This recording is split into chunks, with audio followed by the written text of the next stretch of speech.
தூத்துக்குடியில் அகில இந்திய பெரிய துறைமுகங்களுக்கு இடையிலான கால்பந்தாட்ட போட்டி இறுதி ஆட்டத்தில் சென்னை துறைமுக அணி வெற்றி பெற்று கோப்பையை தட்டிச் சென்றது. தூத்துக்குடி வ.உ.சி. துறைமுக சார்பில் அகில இந்திய பெரிய துறைமுகங்களுக்கு இடையிலான கால்பந்தாட்ட போட்டி நடைபெற்றது. தூத்துக்குடி வ.உ.சி. துறைமுகப்பள்ளி மைதானத்தில் நடைபெற்ற இந்த கால்பந்தாட்ட போட்டியில் தூத்துக்குடி வ.உ.சி. துறைமுகம், சென்னை துறைமுகம், கொச்சின் துறைமுகம், மும்பை துறைமுகம், விசாகப்பட்டினம் துறைமுகம், பாரதீப் துறைமுகம், கண்டால துறைமுகம் உள்ளிட்ட 9 துறைமுக கால்பந்தாட்ட அணிகள் இந்த போட்டியில் கலந்து கொண்டன.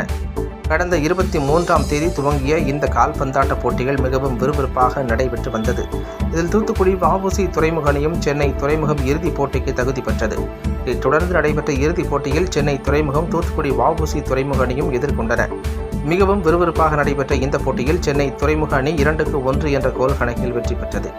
இதைத் தொடர்ந்து நடைபெற்ற பரிசளிப்பு விழாவில் தூத்துக்குடி துறைமுக ஆணைய தலைவர் சுஷாந்த குமார் புரோஹித் கலந்து கொண்டு வெற்றி பெற்ற அணிகளுக்கு கோப்பையும் சான்றிதழ்களையும் வழங்கினார். இந்த போட்டிகளை ஏராளமான ரசிகர்கள் கண்டு ரசித்தனர்.